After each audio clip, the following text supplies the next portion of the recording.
शैव धर्म, जिसमें पहला क्वेश्चन है कि भगवान शिव की पूजा करने वालों और शिव से संबंधित धर्म को क्या कहा गया है। तो सही जवाब है क्रमशः शैव और शैव धर्म, यानी भगवान शिव की पूजा करने वालों को शैव कहा गया है और भगवान शिव से संबंधित जो धर्म है उसको कहा गया है शैव धर्म।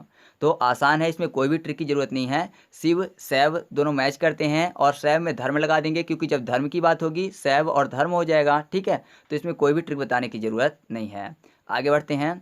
अगला है, शिव को रुद्र के नाम से किस वेद में जाना जाता है। तो सही जवाब है ऋग्वेद। देखिए यहाँ पर रुद्र को अगर हम लोग कर लें रुद्रदेव, ठीक है, ऋग्वेद रुद्रदेव, तो अगर आप 2 से 3 बार इसको पढ़ोगे तो आपको यह हमेशा के लिए याद हो जाएगा। क्योंकि अगर आप देखेंगे तो रा से एक ही वेद आएगा, कौन सा, ऋग्वेद, रुद्रदेव ऋग्वेद। ठीक है, आगे बढ़ते हैं। अगला है, कपालिक संप्रदाय के इष्ट देव कौन थे। तो सही जवाब है भैरव। तो कपालिक में शब्द छिपा हुआ है कांपना, ठीक है, कपालिक कांपना, और भैरव में शब्द लिखा हुआ है भय रव। रव मतलब भगवान की बात हो रही है, अर्थात भगवान से भय की बात हो रही है।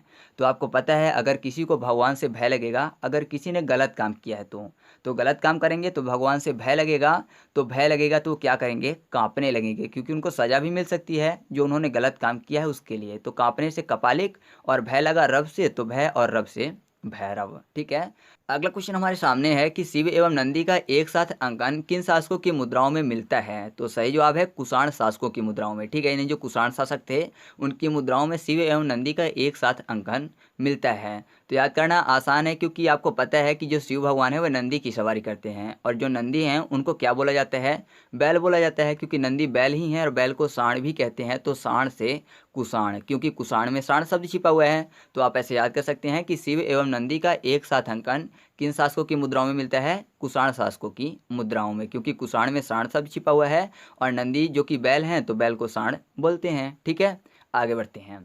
फिर अगला पॉइंट है, पाशुपत संप्रदाय के अनुयायी क्या कहलाते हैं। तो सही जवाब है पंचार्थी। तो देखिए यहाँ पर पाशुपत में एक वर्ड लिखा हुआ है पशु। ठीक है, संप्रदाय का मतलब क्या होता है, एक विशेष समुदाय की बात हो रही है। अनुयायी मतलब फॉलोवर्स की बात, अर्थात फॉलो करने की बात। ठीक है, जो फॉलो करते हैं वो फॉलोवर्स हैं, अर्थात अनुयायी हैं।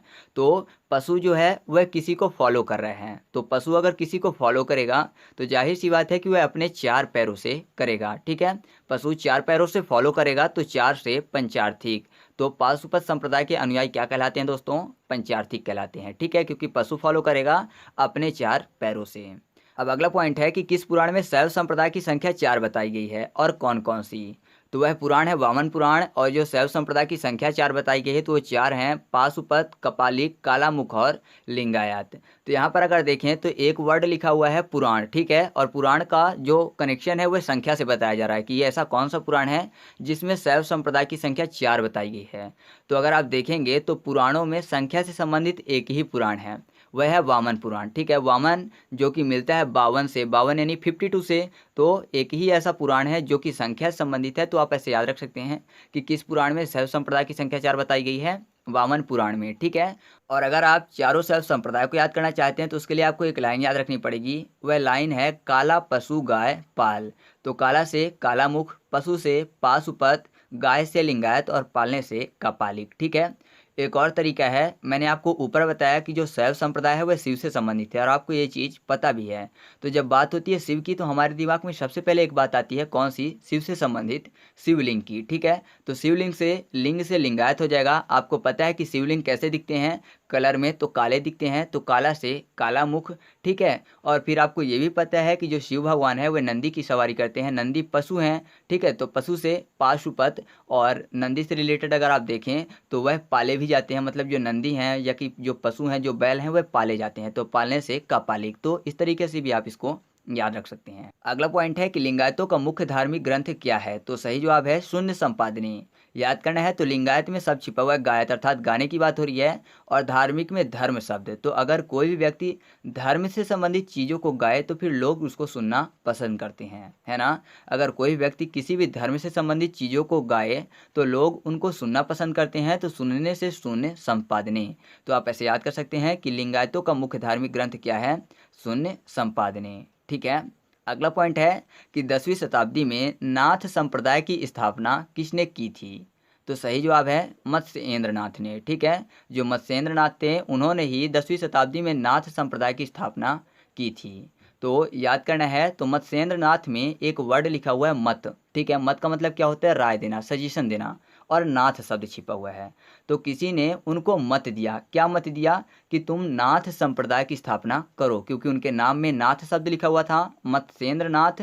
तो किसी ने मत दिया कि नाथ संप्रदाय की स्थापना करो, तो उन्होंने कर दी। तो आप ऐसे याद कर सकते हैं कि 10वीं शताब्दी में नाथ संप्रदाय की स्थापना किसने की थी? मत्स्येंद्र नाथ ने। अब अगला पॉइंट है कि लिंग पूजा का पहला स्पष्ट वर्णन किस पुराण में मिलता है? तो सही जवाब है मत्स्य पुराण, ठीक है। तो याद करना आसान हो जाएगा, क्योंकि यहाँ पर मत्स्य का मतलब क्या होता है? मछली होता है, ठीक है। मत्स्य मतलब क्या होता है? मछली होता है। और जब लिंग पूजा की बात होती है, अर्थात शिवलिंग की पूजा की बात होती है, तो आपने हमेशा देखा होगा कि सबसे पहले जल चढ़ाया जाता है, ठीक है। शिवलिंग में सबसे पहले जल चढ़ाया जाता है, और जल में कौन रहती हैं? मछलियाँ रहती हैं। मछलियाँ मतलब मत्स्य। तो आप इसको याद कर सकते हैं कि लिंग पूजा का पहला स्पष्ट प्रमाण या फिर स्पष्ट वर्णन किस पुराण में मिलता है? मत्स्य पुराण में। दूसरा तरीका है कि आपको ये भी पता है कि जो गंगा माँ है वह सबसे पहले भगवान शिव की जटाओं में आई थी, तो वह भगवान शिव को स्नान करवा रही थी, ठीक है। जब जटाओं में आएंगी तो जाहिर सी बात है कि स्नान हो रहा है उनका, और स्नान कर रही हैं तो गंगा में फिर मछलियाँ भी होंगी, और मत्स्य मतलब मछली होता ही है। तो आसान हो जाएगा, दो में से आप किसी भी तरीके से इसको याद कर सकते हैं।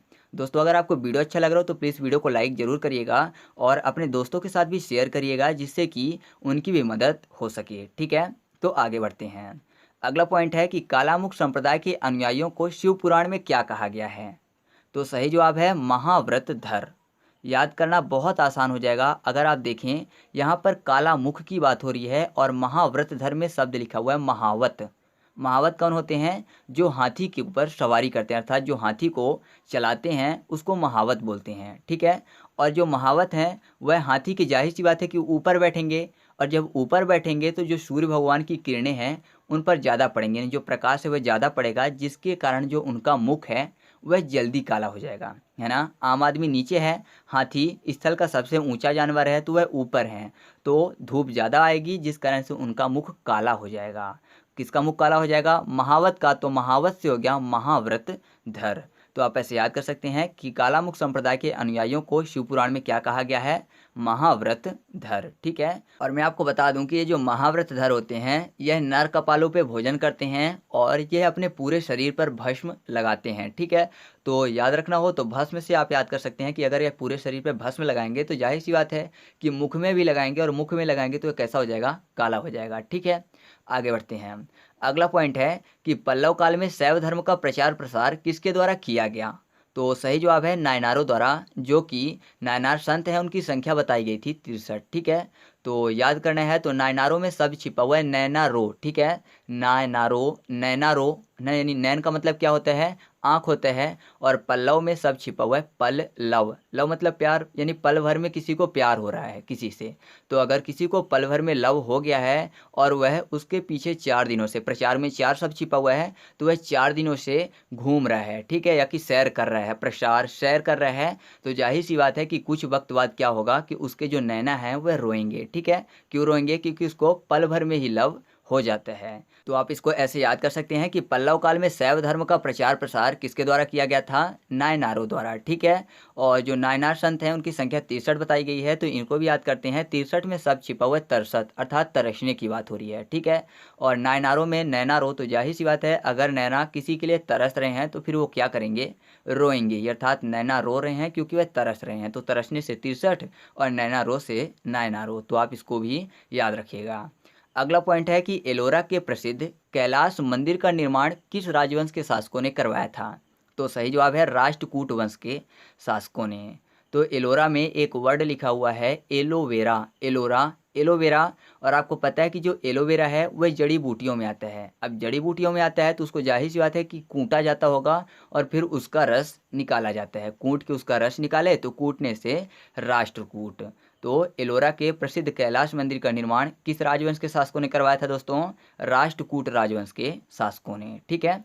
अगला पॉइंट है तंजौर में प्रसिद्ध राजराजेश्वर शैव मंदिर, जिसको बृहदेश्वर मंदिर भी बोलते हैं, तो इसका निर्माण किसने करवाया था? तो सही जवाब है चोल शासक राजराज प्रथम ने। तो राजराज से राजराजेश्वर क्लियर हो जाएगा। मैं आपको बता दूं कि जब भी एग्जाम में पूछा जाता है तो कभी भी ये नहीं बोला जाता कि शैव मंदिर है या विष्णु मंदिर है, हमेशा इतना ही पूछा जाता है कि राजराजेश्वर मंदिर का निर्माण किसने करवाया था। या फिर इसका दूसरा नाम जो है बृहदेश्वर मंदिर का निर्माण किसने करवाया था, ऐसे एग्जाम में पूछे जाते हैं। तो यहाँ पर मंदिर में ही राजा का नाम छिपा हुआ है, तो आसानी से याद कर सकते हैं कि राजराजेश्वर जो मंदिर है वह किसने बनवाया था, राजराज ने। ठीक है। और इसका दूसरा नाम अगर आप याद करना चाहते हैं बृहदेश्वर, तो राजराज में 2 राज लिखे हुए हैं, एक राज तो है ही, साथ में एक और राज। तो जाहिर सी बात है कि जिसके पास राज है, मतलब एक राज नहीं है बल्कि राजों से भी ज़्यादा राज हैं, तो उनका राज कैसा होगा, बृहद होगा। तो बृहद से बृहदेश्वर मंदिर। ठीक है। अगला पॉइंट है, दक्षिण भारत में प्रचलित लिंगायत संप्रदाय को और क्या कहा जाता है। तो सही जवाब है वीर शिव संप्रदाय। यहाँ पर वीर में एक वर्ड लिखा हुआ है वीर। वीर मतलब क्या होता है, बहादुर टाइप के। ठीक है। और वीर से संबंधित एक रस भी होता है, वीर रस। दक्षिण में क्षण शब्द छिपा हुआ, लिंगायत में गायत अर्थात गाने वाला। तो अगर कोई भी अच्छा खासा गाता है तो जाहिर सी बात है कि अगर वह अच्छा गाता है तो दूसरे को भी क्षण भर में अपने गाने में लीन कर लेगा अपने गायन में क्षण भर में, और वह किसी को भी चाहे तो वीर रस में डुबो सकता है। तो वीर से वीर शिव क्षण भर में किसी को लीन कर दिया गाने में, तो क्षण से दक्षिण भारत और लीन और गाने से लिंगायत। तो आप इसको ऐसे याद रख सकते हैं कि दक्षिण भारत में लिंगायत संप्रदाय को क्या कहा जाता है, वीर शिव संप्रदाय। ठीक है। अब अगला पॉइंट हमारे सामने है कि आजीवक संप्रदाय के संस्थापक कौन हैं। तो सही जवाब है मखलीपुत्र गोसाल।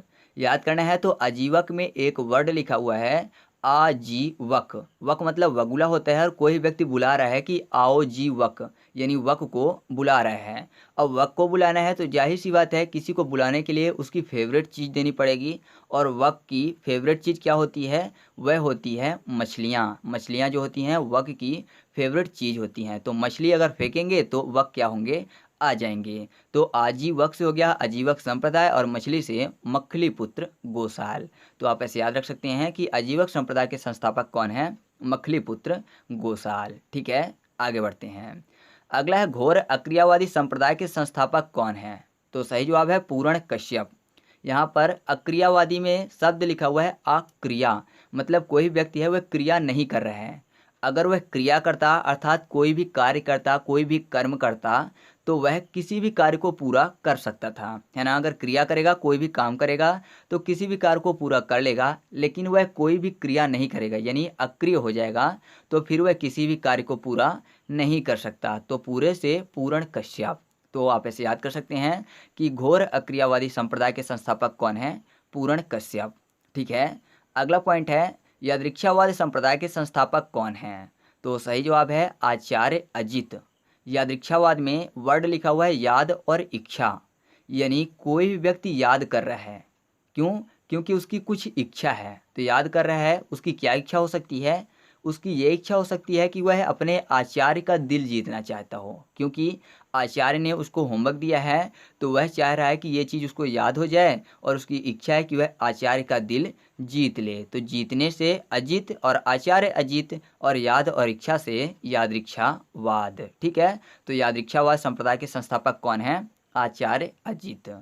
अब अगला पॉइंट हमारे सामने है कि भौतिकवाद संप्रदाय के संस्थापक कौन हैं। तो सही जवाब है पकुद कच्चायन। तो भौतिकवाद में शब्द लिखा हुआ है भातवाद, यानी कोई व्यक्ति बोल रहा है कि भात जो है वह बाद में खाना। भात मतलब पका हुआ चावल की बात हो रही है, तो पका हुआ जो चावल है वो कोई व्यक्ति बोल रहा है कि बाद में खाना। क्यों खाना, क्योंकि अभी पका नहीं है, कच्चा है। भात जो है वह पका नहीं है, कच्चा है, इसलिए भात को बाद में खाना। तो पकने से पकुद और कच्चे से कच्चायन। तो आप ऐसे याद कर सकते हैं कि भौतिकवाद संप्रदाय के संस्थापक कौन हैं, पकुद कच्चायन। ठीक है। अगला पॉइंट है अनिश्चयवादी संप्रदाय के संस्थापक कौन हैं। तो अनिश्चयवादी संप्रदाय के संस्थापक हैं संजय विठली पुत्र। तो अनिश्चय करने की बात हो रही है, मतलब किसी व्यक्ति ने कोई भी काम करना निश्चय नहीं किया है, मतलब उसका जो एम है उसने निश्चित नहीं किया है कि उसको कहाँ तक पहुँचना है, तो जाहिर सी बात है कि वह बैठा ही रह जाएगा। अगर किसी व्यक्ति ने अपना लक्ष्य निर्धारित नहीं किया है, लक्ष्य निश्चित नहीं किया है, तो फिर वह बैठा ही रह जाएगा, और जिसने लक्ष्य निश्चित किया है वह अपने लक्ष्य तक पहुंच जाएगा। तो बैठने से बैठली पुत्र क्यों बैठा है, क्योंकि उसने अपना लक्ष्य निर्धारित नहीं किया, अर्थात वह अनिश्चयवादी है। तो अनिश्चयवादी संप्रदाय के संस्थापक कौन हैं, संजय बैठली पुत्र। ठीक है। अगला पॉइंट है कौन सा संप्रदाय शैव का सबसे प्राचीन संप्रदाय है, वह इसके संस्थापक कौन हैं। तो यह संप्रदाय है पाशुपत संप्रदाय, जो कि शैवों का सबसे प्राचीन संप्रदाय है, और इसके संस्थापक हैं लकुलिस। जैसे कि आपको पता है कि पार्ट 12 में हम लोगों ने शैव धर्म से संबंधित चीज़ों को देखा था और उसके बाद फिर आता है वैष्णव धर्म।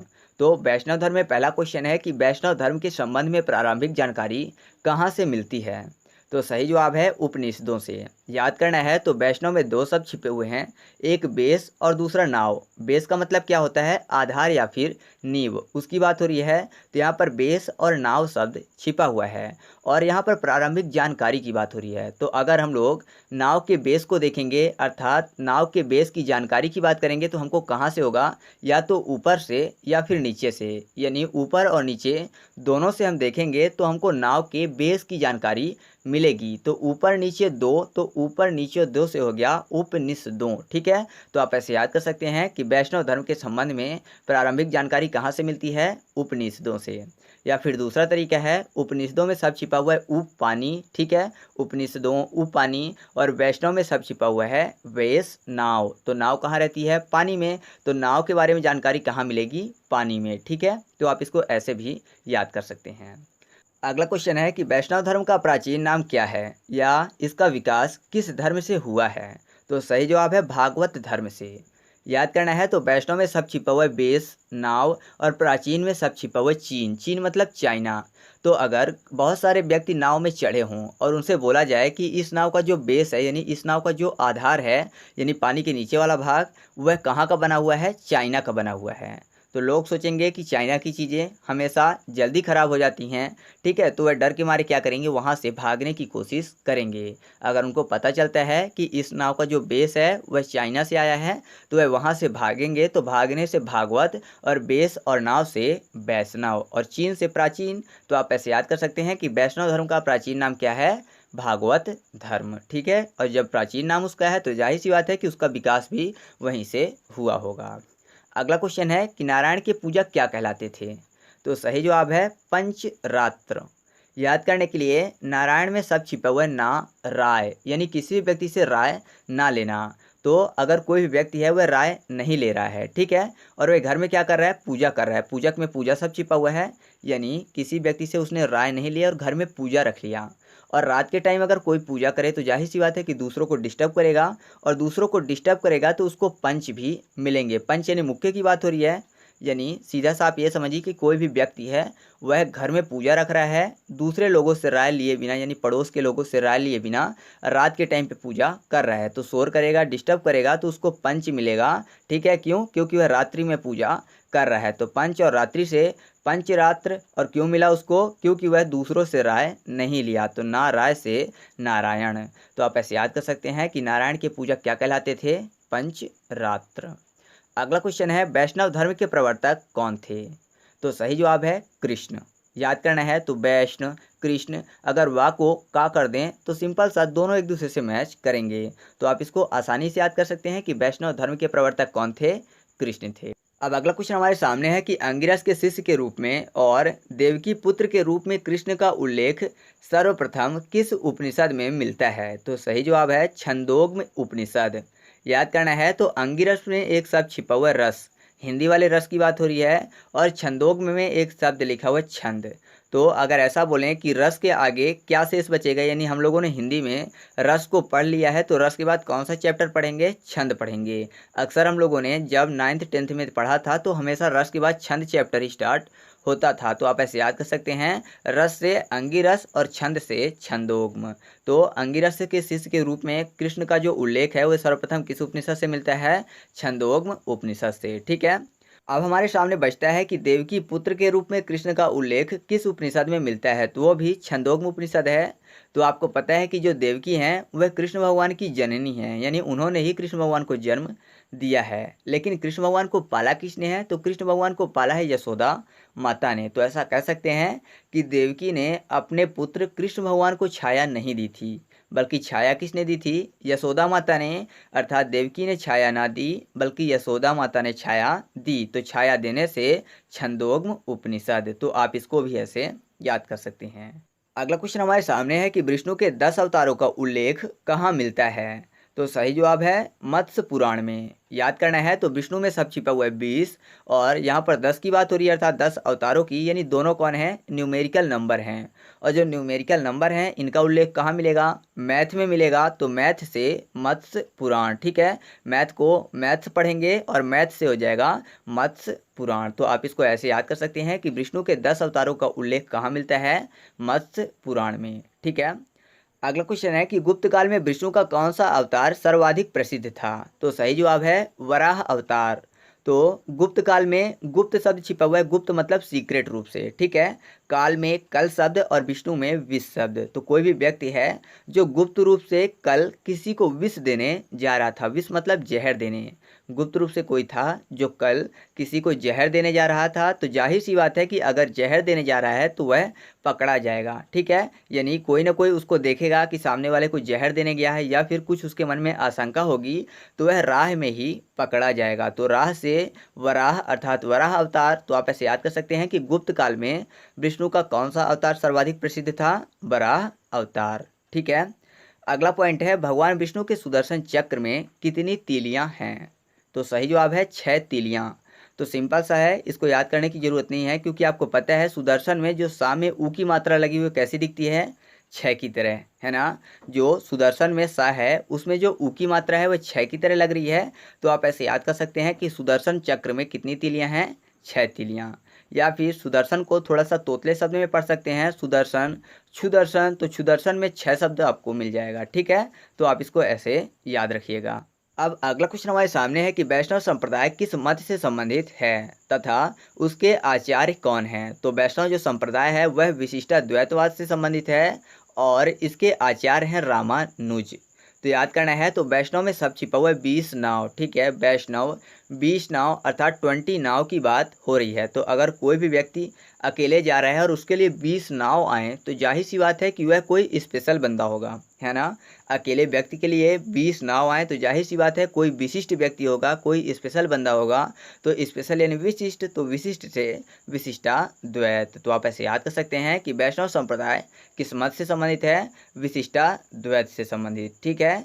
और रामानुज को याद करना है तो वैष्णव में नाव शब्द छिपा हुआ है और आपको पता है कि जो नाव है उसमें ना कृष्ण भगवान बैठे थे, ना विष्णु भगवान, ना ब्रह्मा जी, ना शिव जी। आपको नाव से संबंधित राम भगवान ही याद आएंगे, क्योंकि आपको पता है कि जब राम भगवान वनवास गए थे तो उन्होंने नाव से नदी को पार किया था। तो नाव से वैष्णव और राम भगवान अपने अनुज के साथ, साथ में अपनी भार्या यानी सीता माता के साथ।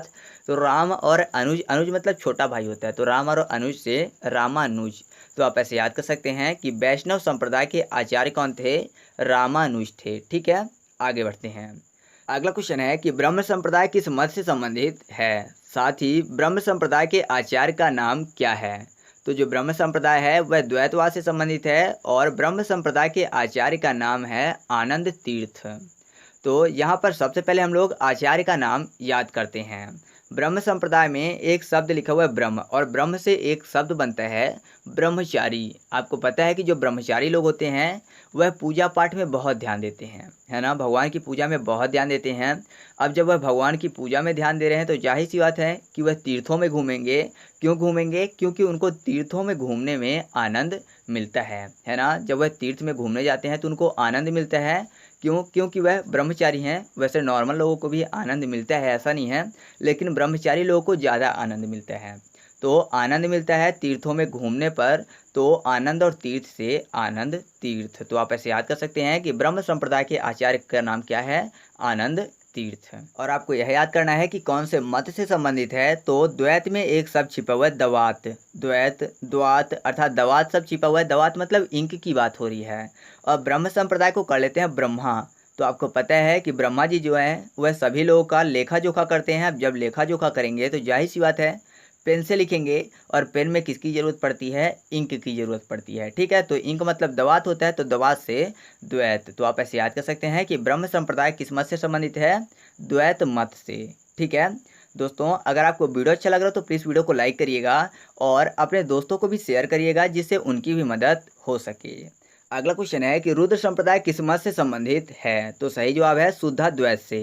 याद करना है तो रुद्र और शुद्धा द्वैत में सब छिपा हुआ है शुद्ध। अगर आप इनको 2 से 3 बार पढ़ेंगे तो आपको यह हमेशा के लिए याद हो जाएंगे। रुद्र शुद्ध मतलब दोनों जो शब्द हैं वह बहुत ज़्यादा एक दूसरे से मैच करते हैं दूसरे शब्दों की अपेक्षा। तो आप ऐसे याद कर सकते हैं कि रुद्र संप्रदाय किस मत से संबंधित है?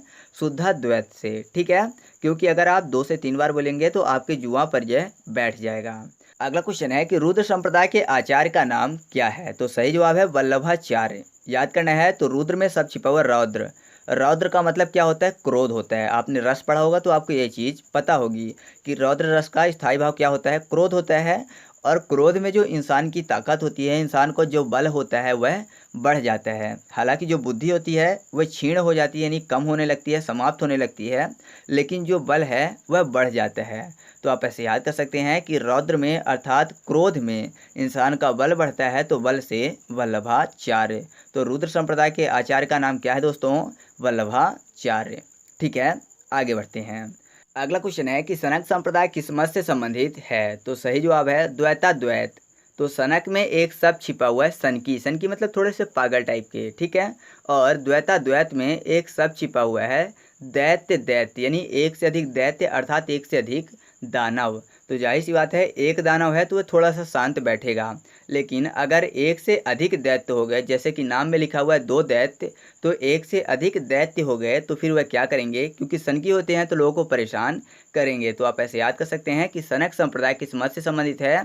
द्वैताद्वैत से, ठीक है। आगे बढ़ते हैं। अगला क्वेश्चन है सनक संप्रदाय के आचार्य का नाम क्या है? तो सही जवाब है निम्बार्क। तो निम्बार्क में एक शब्द छिपा हुआ है अर्क। निम्बार्क, लास्ट में अर्क शब्द छिपा हुआ है। और जो अर्क होता है वह सूर्य भगवान को दिया जाता है। अर्क का मतलब क्या होता है? नहाने के बाद सूर्य भगवान को पानी चढ़ाना, अर्थात पानी उनको देना, यानी उनकी पूजा करना। तो वही अर्क होता है, सूर्य भगवान को समर्पित किया जाता है। सूर्य यानी सन, तो सन से सनक संप्रदाय। तो सनक संप्रदाय के आचार्य का नाम क्या है दोस्तों? निम्बार्क। ठीक है, आगे बढ़ते हैं। अगला क्वेश्चन हमारे सामने है कि बरकरी संप्रदाय के संस्थापक कौन है? तो सही जवाब है नामदेव। याद करना है तो नामदेव को याद करने के लिए कर लेते हैं रामदेव, अर्थात बाबा रामदेव की बात कर लेते हैं, ठीक है। ट्रिक बताने से पहले मैं आपसे बोलूँगा कि यह ट्रिक थोड़ी सी अलग है। मतलब इसमें ऐसा हो सकता है कि बहुत सारे लोग ये सोचें कि ये चीज़ उनकी भावना को ठेस पहुंचाने के लिए है। तो मैं उनसे बोलना चाहूँगा कि मेरा उद्देश्य किसी भी व्यक्ति की भावना को ठेस पहुँचाना बिल्कुल भी नहीं है। मैं यह ट्रिक केवल और केवल याद करने की दृष्टि से बना रहा हूँ, और मैं भी उतनी ही बाबा रामदेव की रिस्पेक्ट करता हूँ जितनी आप करते हो। तो कृपया इसको दिल में मत लीजिएगा। और मैं आपको ये भी बता दूँ कि ये एक फैक्ट है। अगर आप बाबा रामदेव के बारे में पूरी जानकारी रखते हो तो आपको यह पता होगा। और फिर भी अगर मेरी ट्रिक से किसी व्यक्ति की भावना को ठेस पहुंचता है तो मैं माफ़ी चाहूँगा। तो चलिए ट्रिक की तरफ चलते हैं। बरकरी में सब छिपा हुआ है बकरी, और नामदेव में रामदेव। तो रामदेव बाबा खुद भी बोलते हैं अपने स्टेटमेंट में कि वह बचपन में बकरियों को चराया करते थे, ठीक है। तो बकरी से बरकरी और रामदेव से नामदेव। तो आप इसको ऐसे आसानी से याद कर सकते हैं कि बरकरी संप्रदाय के संस्थापक कौन है? नामदेव, ठीक है। आगे बढ़ते हैं। अगला क्वेश्चन है कि वैष्णव संप्रदाय के संस्थापक कौन है? तो सही जवाब है रामानुज। तो याद करने के लिए मैं आपको पहले ही बता चुका हूँ, वैष्णव संप्रदाय के जो आचार्य हैं वह भी रामानुज हैं। तो वैष्णव में सब छिपा हुआ है नाव, ठीक है। और नाव में कौन बैठ के गए थे? राम भगवान गए थे अपने अनुज के साथ। कहाँ गए थे? वनवास गए थे। तो राम और अनुज से रामानुज। तो श्री वैष्णव संप्रदाय के संस्थापक कौन है दोस्तों? रामानुज, ठीक है। और आचार्य भी यही हैं। अब अगला क्वेश्चन हमारे सामने है कि परमार्थ संप्रदाय के संस्थापक कौन हैं? तो सही जवाब है रामदास। याद करना है तो परमार्थ का मतलब क्या होता है? परोपकार टाइप, यानी दूसरों की सेवा करना। तो जाहिर सी बात है कि दूसरों की सेवा करने जैसा संप्रदाय कौन स्थापित करेगा? जिसको खुद भी सेवा करने में अच्छा लगता हो, यानी जो रमा हुआ हो सेवा करने में। अब रमा होगा किसी की सेवा करने में तो जाहिर सी बात है कि उसको दास जैसा फील होगा। तो रमा हुआ है और दास जैसा फील हो रहा है, तो राम और दास, ठीक है। तो आप ऐसे याद कर सकते हैं कि परमार्थ संप्रदाय के संस्थापक कौन है? रामदास, ठीक है। अगला क्वेश्चन है कि राम भक्त संप्रदाय के संस्थापक कौन हैं? तो सही जवाब है रामानंद। तो राम भक्त संप्रदाय यानी राम भगवान के जो भक्त हैं, ऐसा वाला संप्रदाय। संप्रदाय मतलब समुदाय होता है। तो राम भक्त जो समुदाय है, जाहिर सी बात है राम भगवान की भक्ति कौन करेगा? जिनको राम भगवान की भक्ति में आनंद मिलता हो, यानी राम के काम में आनंद मिल रहा है, तभी वह राम भक्त संप्रदाय की स्थापना कर रहे हैं। तो राम और आनंद से रामानंद। तो राम भक्त संप्रदाय के संस्थापक कौन है दोस्तों? रामानंद, ठीक है। आगे बढ़ते हैं। अगला क्वेश्चन है कि परमार्थ संप्रदाय संबंधित पुस्तक है, तो सही जवाब है दास बोध। इससे पहले हम लोगों ने परमार्थ संप्रदाय के संस्थापक को देखा था जिनका नाम है रामदास। उसमें मैंने बताया था कि दास जैसा फील हो रहा है, क्यों? क्योंकि दूसरों की सेवा में व्यक्ति रमा हुआ है। तो अगर नाम की बात होगी तो आप नाम से संबंधित रामदास ही देखेंगे, ना कि दास बोध। और जब पुस्तक से संबंधित बात होगी तो दास से क्या याद आएंगे? दास बोध। यानी ऐसा कह सकते हैं कि परमार्थ यानी दूसरों की सेवा करने वाली पुस्तक में क्या लिखा होगा? दास से संबंधित चीज़ें ही लिखी होंगी कि कोई भी व्यक्ति है जो दूसरों को स्वामी समझ के उनकी सेवा कर रहा है। ठीक है, यानी दास जैसा बोध होगा अगर कोई भी परमार्थ से संबंधित पुस्तक को पढ़ेगा। तो आप ऐसे याद कर सकते हैं कि परमार्थ संप्रदाय से संबंधित पुस्तक है कौन सी? दास बोध। ठीक है। अगला क्वेश्चन है कि श्री वैष्णव संप्रदाय से संबंधित पुस्तक है, तो सही जवाब है ब्रह्म सूत्र। तो यहाँ पर वैष्णव में सब छिपा हुआ है व्यास नाव। ठीक है, यानी व्यास से संबंधित पुस्तक। व्यास अर्थात व्यास नदी की बात हो रही है, और जब नदियों की बात होगी अर्थात व्यास नदी से संबंधित जो पुस्तक लिखी होगी तो उसमें दूसरों नदियों से संबंधित भी बातें हो सकती हैं, है ना? क्यों? क्योंकि वह नदी से संबंधित पुस्तक है, तो नदियों से संबंधित और भी चीज़ें वहाँ पे हो सकती हैं। तो नदी से संबंधित एक ही नाम आपके सामने है यहाँ पर, कौन सा? ब्रह्मपुत्र। तो ब्रह्मपुत्र से हो जाएगा ब्रह्म सूत्र, क्योंकि यहाँ पर बाकी किसी में भी ऐसा नाम नहीं आया जो कि नदियों से संबंधित हो। तो आप ऐसे याद रखिएगा कि श्री वैष्णव संप्रदाय संबंधित पुस्तक कौन सी है? ब्रह्म सूत्र। क्योंकि वैष्णव में सब छिपा हुआ है व्यास, व्यास जो कि नदी है, और नदी से संबंधित एक और नदी कौन सी हो गई? ब्रह्म सूत्र से ब्रह्मपुत्र। ठीक है, आगे बढ़ते हैं। अब इस वीडियो का लास्ट क्वेश्चन है कि अंकोर वाट मंदिर जिसमें 10.5 फीट ऊंची विष्णु जी की मूर्ति है, उस मंदिर को किसने बनवाया था? तो सही जवाब है कंबोडिया के शासक सूर्यवर्मन द्वितीय ने। तो सूर्यवर्मन द्वितीय ने बनवाया था। याद करने के लिए यहाँ पर सूर्य शब्द छिपा हुआ है। सूर्य मतलब सन की बात हो रही है, और आपको पता है कि सन से क्या निकलता है? अंगारे निकलते हैं। क्यों? गर्मी निकलती है, तो बोल सकते हैं कि अंगारे निकलते हैं। तो अंगारे से अंकोर वाट, तो आप इसको ऐसे याद कर सकते हैं। ठीक है, तो सबसे पहला क्वेश्चन है कि इस्लाम धर्म के संस्थापक कौन है? तो सही जवाब है हजरत मोहम्मद साहब। याद करना है तो इस्लाम शब्द का अर्थ है अल्लाह को समर्पण। हम मान लेते हैं कि अल्लाह को सलाम करने की बात हो रही है। इस्लाम शब्द में छिपे सलाम शब्द से यदि हम हज तीर्थयात्रियों को जोड़कर देखें तो जो मुस्लिम भाई लोग का पवित्र शहर मक्का में प्रतिवर्ष होने वाला विश्व का सबसे बड़ा जमावड़ा जो है वह इस्लाम के 5 मूल स्तंभों में से एक है। साथ ही यह एक धार्मिक कर्तव्य भी है जिसे अपने जीवन काल में कम से कम एक बार हर मुस्लिम भाई को पूरा करना चाहिए। तो हज यात्रा शुरू करने से पहले अल्लाह को सलाम किया गया। तो इस तरह से सलाम की शुरुआत हो गई, अर्थात इस्लाम की शुरुआत हो गई, और हज से हजरत यानी हजरत मोहम्मद साहब। तो आप ऐसे याद कर सकते हैं कि इस्लाम धर्म के संस्थापक कौन है? हजरत मोहम्मद साहब। ठीक है, आगे बढ़ते हैं। अगला क्वेश्चन है क्वेश्चन नंबर 2। हजरत मोहम्मद साहब का जन्म कब और कहाँ हुआ था? तो सही जवाब है 570 ईस्वी में मक्का में हुआ था। तो याद करना आसान हो जाएगा अगर आप एक चीज़ को समझ लें। मैं आपको बता दूं कि जो मुस्लिम धर्म के संस्थापक थे हजरत मोहम्मद साहब, उन्होंने कहा था कि जो यह धर्म है वह केवल 5 स्तंभों में टिका हुआ है। 5 स्तंभों के अलावा बाकी सब शून्य है, यानी बाकी कुछ भी नहीं है। तो उन्होंने क्या कहा था कि 5 स्तंभों में यह धर्म टिका हुआ है। तो 5 शब्द आ गया। स्तंभों में जो आधा सा है उसको अगर पूरा कर दें तो हो जाएगा स्तंभ, और स्तंभ में 7 शब्द मिल जाएगा, और बाकी सब शून्य था। तो 5, 7 और शून्य यानी 570 ईस्वी। तो इस तरह से हम लोग उनके जन्म के वर्ष को याद कर पाएंगे। और जाहिर सी बात है कि जो ऐसी नेक बातें बताएंगे और पवित्र बातें बताएंगे तो उनका जन्म किसी ऐसे वैसे स्थान पे तो हुआ नहीं होगा। तो कहाँ हुआ? इस्लाम धर्म के सबसे पवित्र माने जाने वाले जगह पर, वह है मक्का शहर। ठीक है, आपने हमेशा यूट्यूब में भी देखा होगा तो मक्का के बारे में पूरी जानकारी आपको मिल जाती है, जो कि इस्लाम धर्म का सबसे पवित्र स्थान माना जाता है। तो नॉर्मल सा आप ऐसे याद कर सकते हैं कि हजरत मोहम्मद साहब का जन्म कब और कहाँ हुआ था? 570 ईस्वी में मक्का में। ठीक है, आगे बढ़ते हैं।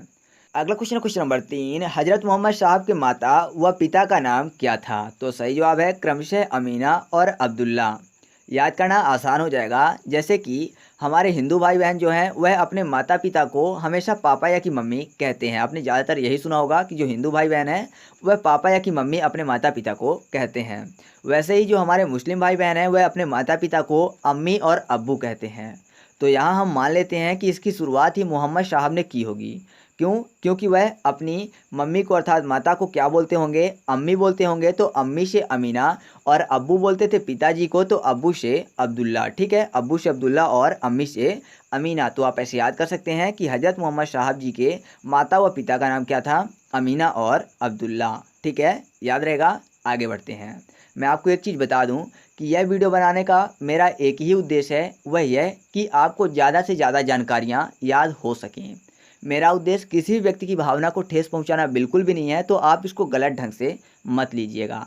मैं केवल और केवल यह चाहता हूं कि जब एग्ज़ाम में यहाँ से क्वेश्चन आए तो आप यहाँ से पूरी तरह से आंसर दे पाओ। ठीक है, तो चलिए आगे बढ़ते हैं। अगला क्वेश्चन नंबर 4, हजरत मोहम्मद साहब को ज्ञान की प्राप्ति कब और कहाँ हुई थी? तो सही जवाब है 610 ईस्वी में मक्का के पास हीरा नामक गुफा में। ज्ञान की प्राप्ति मतलब मस्तिष्क में ज्ञान के प्रवेश करने जैसा कुछ हुआ होगा।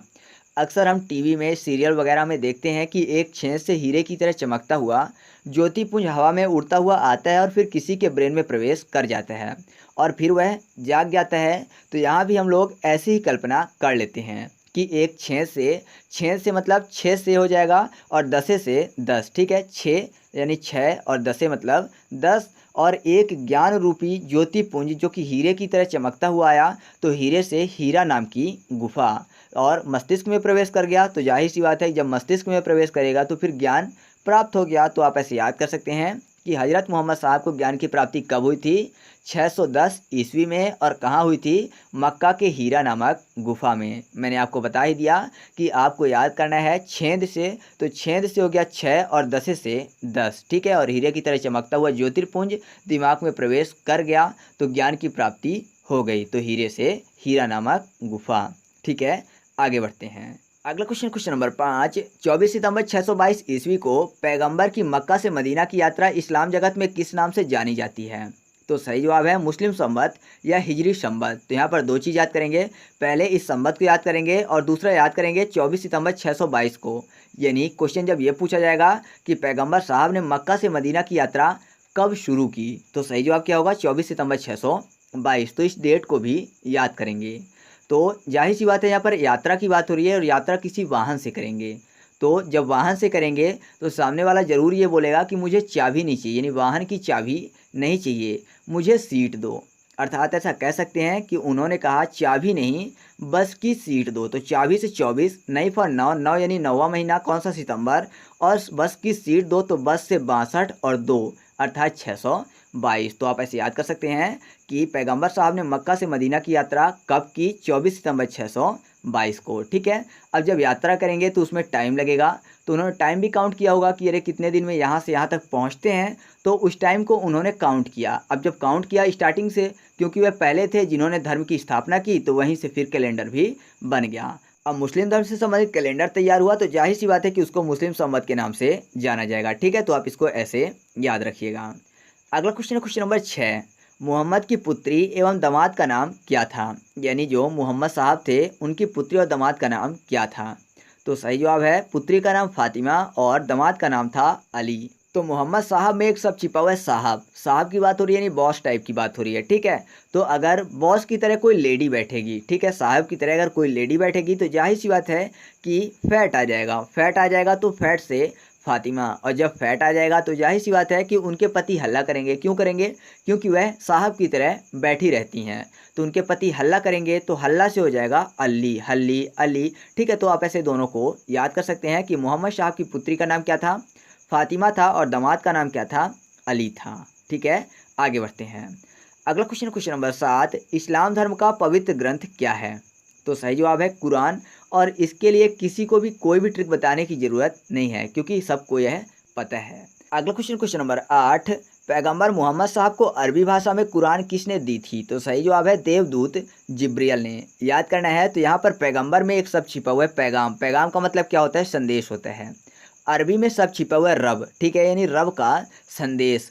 अब रब ने संदेश दिया है, रब मतलब देव की बात हो रही है तो देव से देवदूत हो जाएगा, ठीक है। और जिब्रियल मतलब जिब्रियल में एक शब्द छिपा हुआ है जीव, ठीक है। तो जाहिर सी बात है रब ने कोई पैगाम दिया है तो उन्होंने अपनी जीव से दिया होगा, रियल में दिया है तो जीव से दिया होगा, तो जीव और रियल से जिब्रियल। तो आप ऐसे याद कर सकते हैं कि पैगंबर मोहम्मद साहब को अरबी भाषा में कुरान किसने दी थी? देवदूत जिब्रियल ने, क्योंकि अरबी में सब छिपा हुआ है, रब और पैगंबर में पैगाम, ठीक है। तो याद रखिएगा। अगला क्वेश्चन नंबर 9, पैगंबर मोहम्मद साहब ने किसकी शिक्षाओं का उपदेश दिया? तो सही जवाब है कुरान की। तो पैगाम देंगे, संदेश देंगे तो जाहिर सी बात है कि पवित्र पुस्तक कुरान की ही देंगे, क्योंकि इस्लाम धर्म की सबसे पवित्र पुस्तक कौन सी है? कुरान है। तो आप ऐसे याद रखिएगा कि पैगंबर मोहम्मद साहब ने किसकी शिक्षाओं का उपदेश दिया था? कुरान की शिक्षाओं का, ठीक है। आगे बढ़ते हैं। अगला क्वेश्चन नंबर 10, पैगंबर मोहम्मद साहब का जीवन चरित्र सर्वप्रथम किसने लिखा था? तो सही जवाब है इब्न इसाक ने। तो पैगंबर में एक शब्द छिपा हुआ है गम, ठीक है। तो अगर कोई व्यक्ति गम भरा जीवन चरित्र लिखेगा तो जाहिर सी बात है कि गम भरे जीवन चरित्र को लिखने के कारण वह शोक में डूब जाएगा, है ना। अगर कोई भी गम भरा जीवन चरित्र लिखता है तो वह शोक में डूब जाएगा, तो शोक से इसाक यानी इब्न इसाक। तो आप ऐसे याद कर सकते हैं कि पैगंबर मोहम्मद साहब का जीवन चरित्र सर्वप्रथम किसने लिखा था? इब्न इसाक ने। या फिर आप इसको ऐसे भी याद कर सकते हैं कि पैगंबर मोहम्मद साहब में एक शब्द लिखा हुआ है पैगाम, पैगंबर में पैगाम शब्द छिपा हुआ है, पैगाम मतलब संदेश। तो अगर कोई व्यक्ति संदेश के आधार पर जीवन चरित्र लिखता है, यानी पैगाम के आधार पर जीवन चरित्र लिखेगा, तो जाहिर सी बात है कि उस पर शक होगा। क्या शक होगा? कि शायद ही यह सही हो। क्यों? क्योंकि सामने वाले ने देखा नहीं है, बल्कि पैगाम के आधार पर, संदेश के आधार पर उसको लिखा है, तो शक होगा। तो शक से इसाक यानी इब्न इसाक। तो आप इसको ऐसे भी याद कर सकते हैं कि पैगंबर मोहम्मद साहब का जीवन चरित्र सबसे पहले किसने लिखा था? इब्न इसाक ने, ठीक है। आगे बढ़ते हैं। अब हमारे सामने अगला क्वेश्चन है, मोहम्मद साहब की मृत्यु के बाद इस्लाम कितने पंथों में विभाजित हो गया था? तो सही जवाब है 2 पंथ। आपको भी पता है कि वो 2 पंथ कौन कौन से हैं? शिया और सुन्नी। तो इसके लिए मैं आपको कोई भी ट्रिक नहीं बताऊंगा, क्योंकि ये चीज़ें सबको पता हैं। अगला क्वेश्चन नंबर 12, सुन्नी किस में विश्वास करते हैं? तो सही जवाब है ये सुन्ना पे विश्वास करते हैं, जो पैगंबर मोहम्मद साहब के कथनों तथा कार्यों के विवरण हैं, ठीक है। तो आसान है याद करना, सुन्नी और सुन्ना, या फिर ऐसा कह सकते हैं कि सुनी हुई बातों पर विश्वास करते हैं। किसकी सुनी हुई बातों पर? जो कि इस्लाम धर्म के संस्थापक थे, उन्हीं के जो कथन हैं, उन्हीं का जो विवरण है, उसी पर ये विश्वास करते हैं। तो आसान है, आप इसको याद रखिएगा। सुन्नी किस पे विश्वास करते हैं? सुन्ना पे, अर्थात सुनी हुई बातों पे। किसकी सुनी हुई बातों पे? पैगंबर मोहम्मद साहब की सुनी हुई बातों पे। अगला क्वेश्चन नंबर 13, जो शिया है वह किस पर विश्वास करते हैं? तो सही जवाब है ये अली की शिक्षाओं पर विश्वास करते हैं तथा उन्हें मोहम्मद साहब का न्याय संगत उत्तराधिकारी भी मानते हैं। तो शिया को अगर थोड़ा सा उच्चारण में देखें तो सी के बाद सब छिपा हुआ है आ, सी आ, और आ से क्या हो जाएगा? अली, सिया अली। तो आ से अली हो जाएगा। तो आप ऐसे याद रखिएगा कि शिया किस पे विश्वास करते हैं? अली की शिक्षाओं पर, ठीक है। अगला क्वेश्चन नंबर 14, अली के पुत्र हुसैन की हत्या कब और कहाँ की गई थी? तो सही जवाब है 680 ईस्वी में करबला में, करबला जो कि इराक में पड़ता है। तो हुसैन में एक शब्द छिपा हुआ है सीना। तो अगर किसी व्यक्ति के सीने में बलपूर्वक चाकू अड़ा दिया जाए तो जाहिर सी बात है कि वह खत्म हो जाएगा। खत्म हो जाएगा मतलब शून्य हो जाएगा, क्योंकि अब उसके अंदर आत्मा नहीं बची, अब उसका जीवन खत्म हो गया। तो जाहिर सी बात है कि शून्य हो जाएगा। तो अड़ाने में एक शब्द छिपा हुआ है 68 और शून्य हो गया, तो 68 और शून्य अर्थात 680 ईस्वी। और बलपूर्वक, तो बलपूर्वक में सब छिपा हुआ है करबला, बल करबला, ठीक है। तो करबला नामक स्थान और सीने से हुसैन। तो आप ऐसे याद रखिएगा कि अली के पुत्र हुसैन की हत्या कब और कहाँ की गई थी? 680 ईस्वी में करबला में, ठीक है। आगे बढ़ते हैं। अगला क्वेश्चन नंबर 15, पैगंबर मोहम्मद साहब के उत्तराधिकारी क्या कहलाए? तो सही जवाब है खलीफा। याद करना आसान हो जाएगा, क्योंकि यहाँ पर उत्तराधिकारी की बात हो रही है। तो अगर कोई भी उत्तराधिकारी है, जाहिर सी बात है कि पैगाम भेजा जाएगा कि अब उत्तराधिकारी की ज़रूरत है। तो किसी ने पैगाम भेजा उत्तराधिकारी को। क्यों पैगाम भेजा? क्योंकि जो पद था वह खाली हो गया है। पद खाली होगा तभी पैगाम भेजेंगे उत्तराधिकारी को कि इस पद को संभालो। खाली मतलब लीव करने की बात हो रही है कि पद लीव हो गया, खाली हो गया। तो पैगाम भेजा गया कि अब इस पद को संभालो। तो कौन संभालेगा? उत्तराधिकारी। तो खाली से खलीफा। तो आप ऐसे याद रख सकते हैं कि पैगंबर मोहम्मद साहब के उत्तराधिकारी क्या कहलाए? खलीफा कहलाए, ठीक है। आगे बढ़ते हैं। अगला क्वेश्चन नंबर 16, 1924 ईस्वी तक इस्लाम जगत में चले खलीफा पद को किसने समाप्त किया? तो सही जवाब है तुर्की के शासक मुस्तफ़ा कमाल पाशा ने। तो कोई भी नॉर्मल पद है उसको समाप्त करना ठीक है, यानी कोई भी नॉर्मल पद है उसको समाप्त कर दिया गया तो चलता है कि समाप्त कर दिया गया, अब ज़रूरत नहीं है। लेकिन कोई भी खाली पद है तो अगर कोई खाली पद समाप्त किया जाए तो वह अपने आप में ही मस्त और कमाल का काम लगता है। तो मस्त से मुस्तफ़ा और कमाल से कमाल पासा। तो आप इसको ऐसे याद कर सकते हैं कि 1924 ईस्वी तक इस्लाम जगत में चले खलीफा पद को किसने समाप्त किया? तुर्की के शासक मुस्तफ़ा कमाल पासा ने। ठीक है, आगे बढ़ते हैं। अगला क्वेश्चन नंबर 17, पैगंबर मोहम्मद साहब के जन्मदिन पर कौन सा पर्व मनाया जाता है? तो सही जवाब है ईद ए मिलाद उन नबी। तो नबी में नया शब्द छिपा हुआ है और मिलाद में मिलना। ठीक है, और यहाँ पर पैगंबर में पैगाम शब्द, तो लोगों को पैगाम भेजा गया। क्या भेजा गया? कि जन्मदिन है, आपका निमंत्रण है। पैगाम मतलब संदेश ही होता है, तो पैगाम भेजा गया कि जन्मदिन पे आपका निमंत्रण है। तो लोग आएंगे, क्या लेके आएंगे? गिफ्ट लेके आएंगे और बोलेंगे, घर में आपस में चर्चा करेंगे कि ई गिफ्ट दो, है ना, ई दो बोलेंगे ना, तो ई दो से हो गया ईद। अब किसी का जन्मदिन है तो जाहिर सी बात है कि लोग बहुत सारे इकट्ठा होंगे तो मिलेंगे भी, तो मिलने से मिलाद। और जिस बंदे का जन्मदिन है वह नवे कपड़े भी पहनेगा, तो नवे से नवी। तो आप ऐसे याद कर सकते हैं कि पैगंबर मोहम्मद साहब के जन्मदिन पर कौन सा पर्व मनाया जाता है? ईद ए मिलाद उन नबी। ठीक है, आगे बढ़ते हैं। अगला क्वेश्चन नंबर 18, भारत में सर्वप्रथम इस्लाम का आगमन कब हुआ? तो सही जवाब है 712 ईस्वी में। ठीक है, अरबों ने 712 ईस्वी में सिंध को जीत लिया और इस तरह इस्लाम का आगमन भारत में हुआ था। तो डेट याद करते हैं। यहाँ पर 7 और 12 दो अलग अलग वर्ड निकाल लेते हैं। 7 में एक शब्द छिपा हुआ है साथ, और 12 में बरा। तो जब इस्लाम की सेना आई, मतलब जब इस्लामी लोग यहाँ पर आए, भारत में प्रवेश किए, तो वह अकेले नहीं आए बल्कि वह अपने साथ बड़ी सेना लेकर आए, है ना, यानी बहुत बड़ा सेना लेके आए साथ में। तो 7 और 12 से 7 और 12। तो आप ऐसे याद रख सकते हैं कि भारत में सर्वप्रथम इस्लाम का आगमन कब हुआ? 712 ईस्वी में। अगला क्वेश्चन नंबर 19, नमाज के दौरान मुस्लिम धर्म को मानने वाले लोग किस दिशा में मुंह करके खड़े होते हैं और इस दिशा को क्या कहा जाता है? तो नमाज के समय जो मुस्लिम भाई लोग होते हैं वह पश्चिम दिशा की तरफ मुंह करके खड़े होते हैं। क्यों? क्योंकि जो मक्का है, जो कि मुस्लिम भाई लोगों का सबसे पवित्र स्थान माना जाता है, ठीक है, उनकी तीर्थ यात्रा के लिए, तो वह भारत से पश्चिम दिशा की तरफ पड़ता है। इस कारण से पश्चिम दिशा की तरफ मुंह करके खड़े होते हैं। तो याद करना है, तो वेस्ट में सब छिपा हुआ है। बेस्ट, बेस्ट मतलब अच्छा। क्यों अच्छा है? क्योंकि मुस्लिम भाई लोगों के लिए वह मक्का की दिशा है और मक्का सबसे पवित्र स्थान है, इसलिए उनके लिए वह अच्छी दिशा मानी जाती है। अच्छी मतलब बेस्ट दिशा। तो बेस्ट से याद कर सकते हैं वेस्ट यानी पश्चिम दिशा। ठीक है, पहले बेस्ट की बात हो रही थी, BEST यानी अच्छा, और फिर WEST वेस्ट मतलब दिशा की बात। तो आप ऐसे याद रख सकते हैं कि नमाज के दौरान मुस्लिम धर्म को मानने वाले लोग किस दिशा में मुँह करके खड़े होते हैं? पश्चिम दिशा में। ठीक है, और मैं आपको बता दूं कि इस दिशा को किबला भी कहते हैं, तो आप इसको याद रखिएगा। अगला क्वेश्चन नंबर 20, हजरत मोहम्मद साहब की मृत्यु कब और कहाँ हुई थी? तो इसका सही जवाब है 8 जून 632 ईस्वी को। ठीक है, यानी 8 जून 632 ईस्वी को इनकी मृत्यु हुई थी और इन्हें मदीना में दफनाया गया था। तो जैसे कि आपको पता है कि इससे पहले हम लोगों ने पार्ट 14 में इस्लाम धर्म से संबंधित चीज़ों को देखा था, और उसके बाद आता है ईसाई धर्म और फिर पारसी धर्म। तो सबसे पहले ईसाई धर्म के बारे में देखेंगे और बाद में पारसी धर्म से संबंधित प्रश्नों के बारे में देखेंगे। ठीक है, तो पहले ईसाई धर्म के बारे में देख लेते हैं। तो ईसाई धर्म में सबसे पहला क्वेश्चन है कि ईसाई धर्म के संस्थापक कौन हैं? ईसा मसीह। ठीक है, यानी जो ईसाई धर्म के संस्थापक हैं वह हैं ईसा मसीह। तो ईसा मसीह में ईसा शब्द छिपा हुआ है। ठीक है, और आपको पता ही है कि जिन्होंने इस धर्म की स्थापना की वह अपने नाम से ही धर्म को बनाएंगे। तो ईसा में ई शब्द को जोड़ दिया, यानी फर्स्ट वाले वर्ड को फिर से जोड़ दिया, तो हो गया ईसाई। तो आप ऐसे याद कर सकते हैं कि ईसाई धर्म के संस्थापक कौन है? ईसा मसीह। अगला पॉइंट है कि ईसवी सन की शुरुआत कब से मानी जाती है? तो ईसा मसीह के जन्म से। ईसा में सब छिपा हुआ है ईस, और मसीह में सब छिपा हुआ है मसीहा। ठीक है, तो ऐसा मान लेते हैं याद करने के लिए कि इंसान के जन्म से पहले दुनिया में ईस यानी ईश्वर या कि मसीहे का जन्म हुआ होगा, और जब इस दुनिया में ईश्वर का जन्म हुआ तो जाहिर सी बात है कि तभी से दुनिया की जो तिथियां हैं वह शुरू हुई होंगी। तो इस तरह से ईस के जन्म से ईसवी की शुरुआत हुई।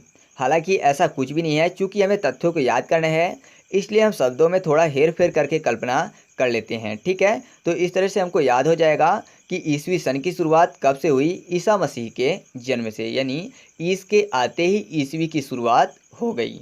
अब हमारे सामने अगला पॉइंट है कि ईसा मसीह की जन्म तिथि क्या है? 25 दिसंबर।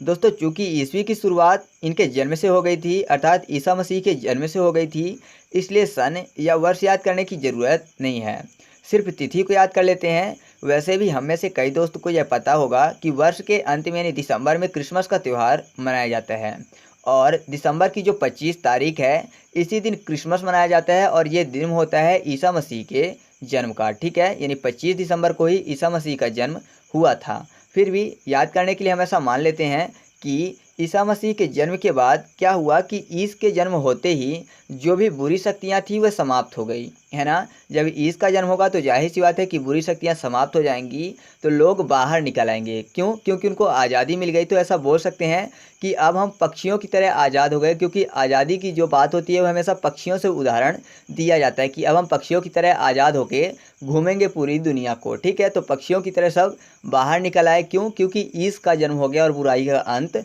हो गया। तो पक्षी से 25 और बाहर से 12, तो 12वां महीना कौन सा होता है? दिसंबर। तो आप ऐसे याद कर सकते हैं कि ईसा मसीह की जन्मतिथि क्या है? 25 दिसंबर। अब हमारे सामने अगला पॉइंट है कि ईसा मसीह के जन्मदिवस को किस रूप में मनाया जाता है? तो क्रिसमस के रूप में। तो क्रिसमस में 2 वर्ड लिखे हुए, क्रिस और दूसरा मस। तो मस को याद करने के लिए कर लेते हैं मास्क। ठीक है, क्रिस मास्क क्रिसमस। तो हम में से कई सारे ऐसे दोस्त हैं जिन्होंने क्रिस फिल्म देखी होगी और जानते हैं कि उसमें जो क्रिस था वह एक मसीहे की तरह सबकी मदद करता था, और वह मास्क पहनता था ताकि उसे कोई भी ना पहचाने, और उसे देखकर जो बच्चे थे बूढ़े थे सब उसकी नकल करते थे। क्यों? क्योंकि वह एक मसीहा है। तो वैसे ही मास्क सब पहनते थे उस मसीहे को देखकर। तो हम मान लेते हैं कि किसी मसीहा जिसका नाम क्रिस है, उसके जन्मदिन पर क्रिस का जो मास्क है सभी पहनकर घूम रहे हैं, और चारों तरफ केवल क्रिस मास्क ही दिख रहा है। ठीक है, तो क्रिस मास्क दिख रहा है चारों तरफ, तो ऐसा लग रहा है कि जैसे क्रिस मास्क या कि क्रिसमस है आज।